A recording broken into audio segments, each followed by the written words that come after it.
Henrik Harlow, about Brusino. The way music has influenced me is probably one of the biggest inspirations that I've taken outside of skiing, and it's just by the way their style, the flow, the delivery, and just the whole way they carrying themselves. Basically like a superhero. Whenever they step on the mic or go in the booth, go on stage, they just like come out as like the greatest ever. And that's like something that I've always been very inspired by, and something that I try to bring to my skiing as well. And it could be anything from like how like the Wu-Tang Clan come with a witty, unpredictable talent, a natural game type of feeling, or the Griselda, where they just like come with the grimiest and flyest that you ever seen or ever heard. So I just like get super inspired by that and like try translate that into my skiing. The influence they had on my career has been like huge for me, as I like look up to these artists, is who I look up to the most in the world. And I had the opportunity and chance to meet a lot of my favorites, and have had chance to bounce back and forth conversations with who I look up to the most, and get inspired by the way they came up and the way they pursued their career, and was able to like maintain their craft and sustain like relevant in their industry.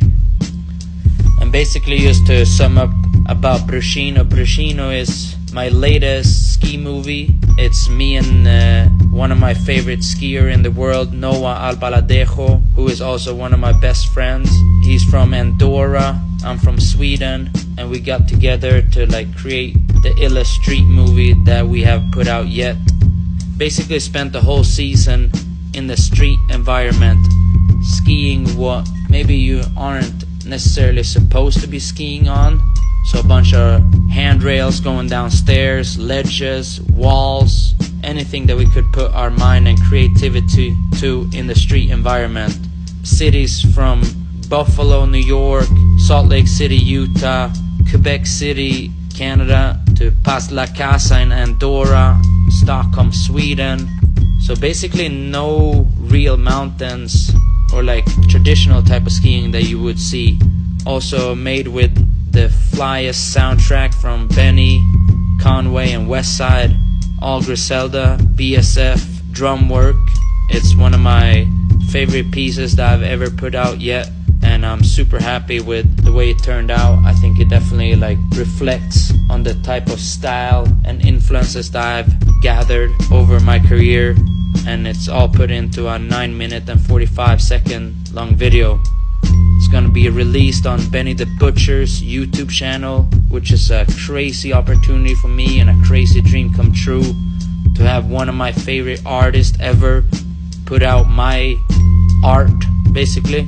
And for me it's the coolest thing ever. Just I put all my heart and soul this whole season into making this video, and I get to give it to Benny as a gift to show my gratitude and appreciations to his music and everything he has done to my career.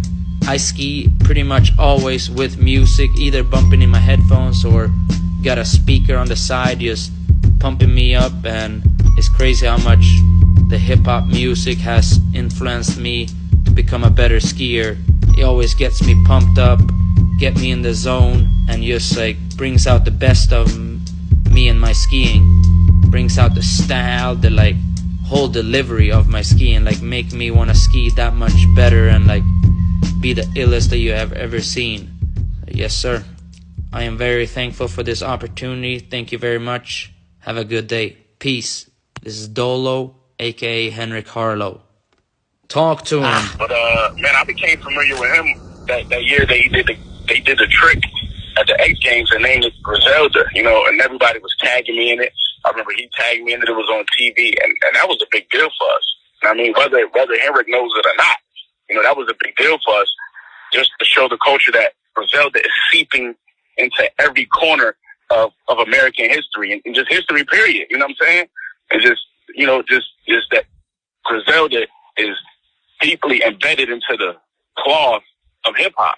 know what I'm saying? So it's like, when he done that, I mean, that's where I got familiar with him, and then I just got to know him after that, just back and forth, hitting him up, and I just seen he was a good guy and got to meet him a couple times, and I mean, he's a solid guy, and he kind of stands for the same things that I stand for. I see a lot of myself in him, fearless, creative, you know, and always ready to expand and on to the next thing. So, I mean, that's my guy.